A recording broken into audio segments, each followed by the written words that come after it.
Deputy chief minister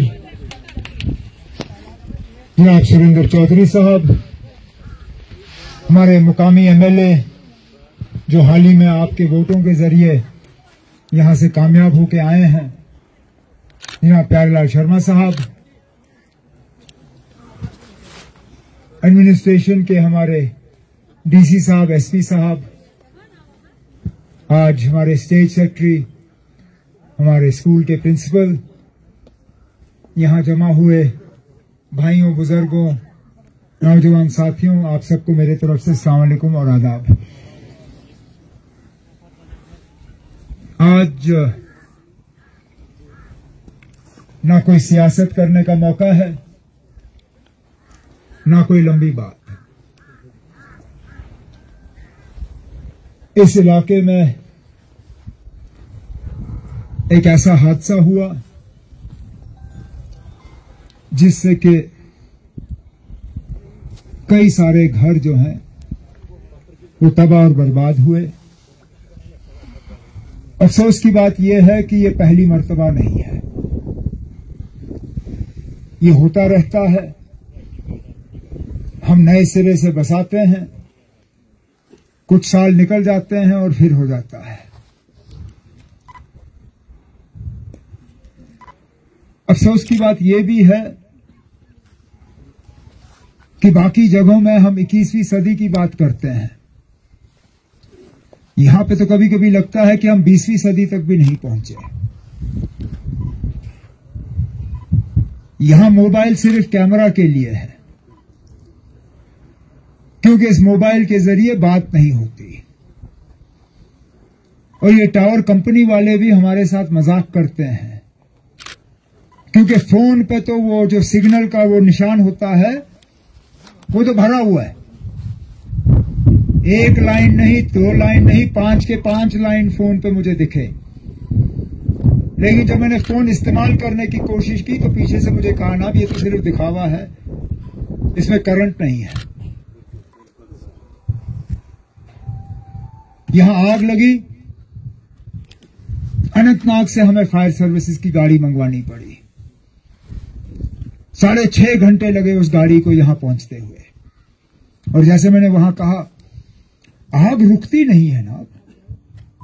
आग ने यह नहीं कहा कि मैं इस घर में फिलहाल रुकूंगा जब तक आप वहां से फायर सर्विसेज की गाड़ी नहीं लाते हो। आग ने अपना काम कर लिया, हम अपना काम नहीं कर पाए। आग फायर सर्विसेज की गाड़ी ने नहीं रोका, लोगों ने मकान तोड़े। अगर वो मकान नहीं तोड़े होते कुछ नहीं बचता। तो वहां पे जब हम बात कर रहे थे, एमएलए साहब उन्होंने यहां टनल की भी बात की, यहां बेरोजगारी के हवाले से बात की। लेकिन मैंने कहा ना, जहां तबाही हुई है उन लोगों के जख्मों पे हम मरहम लगाएं, उन्हें हम ऊपर उठाएं, उन्हें हम दोबारा बसाएं, जो हम करेंगे।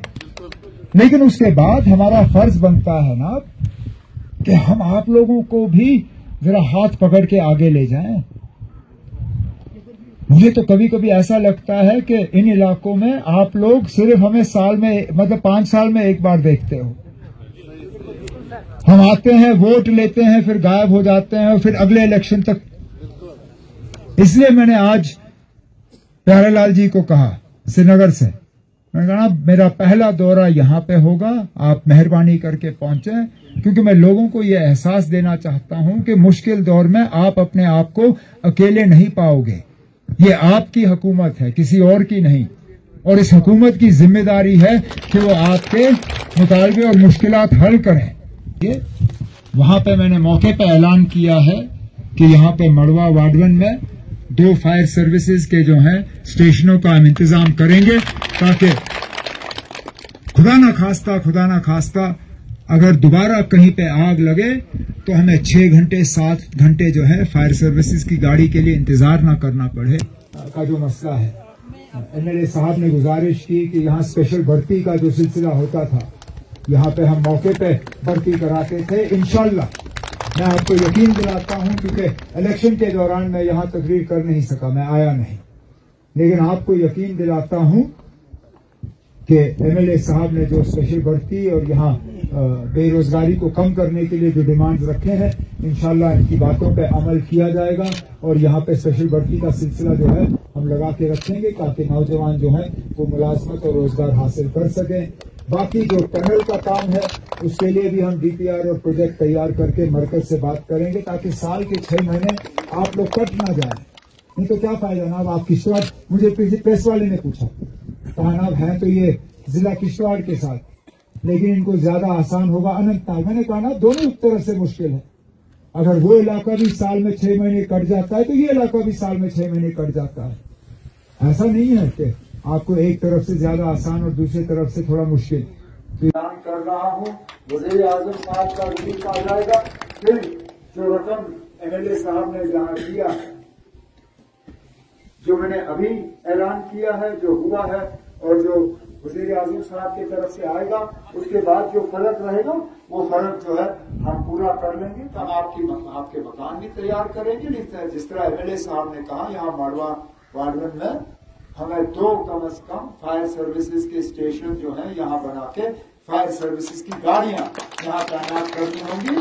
हमें एम्बुलेंस का इंतजाम करना होगा ताकि खुदा ना खास्ता अगर फिर जाके ये हुआ तो जो यहाँ पे आपके नुमाइंदे ने अपनी तकरीरों में बात की, कागज मैंने रखा हुआ है, मैं श्रीनगर वापस ले जाऊंगा और उस पर हम अमल करेंगे और इंशाल्लाह उम्मीद करेंगे कि मिलके हम आपको इस तकलीफ से निकालें, आपको नए सिरे से बसाएं।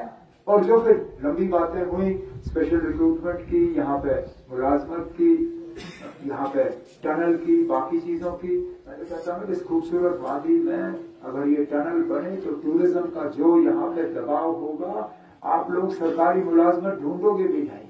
और इंशाल्लाह मैं आपको यकीन दिलाता हूँ कि इन सब चीजों के लिए हम प्रोजेक्ट तैयार करेंगे। प्रोजेक्ट हम दिल्ली भेज के उनके साथ बात करके आपको इन 5 साल में हम जोड़ने का काम और आपके मुतालबे हल करने का काम करेंगे, लेकिन फौरी तौर होंगे। और जितना भी हम आपके लिए कर सकेंगे, मैं आपको ये यकीन दिलाता हूँ कि इस मुश्किल दौर में हम आपकी मदद करेंगे और आपको ये अकेलेपन का एहसास नहीं होने देंगे। यही कहने के लिए मैं आया हूँ और अल्लाह ताला आपको अपनी हिफाजत में रखे और दोबारा इस तरह के हालात आपके साथ नहीं हो, यही हम अल्लाह ताला से दुआ करेंगे।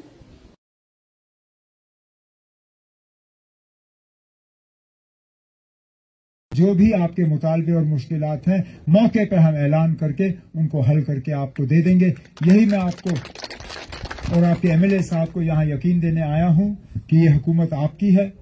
हम आपके उम्मीदों के बराबर जो है काम करेंगे और इंशाल्लाह मैं उम्मीद करता हूँ कि जल्दी मुझे दोबारा वापस आके इसी तरह आप सबों से मुलाकात का मौका हासिल होगा। शुक्रिया।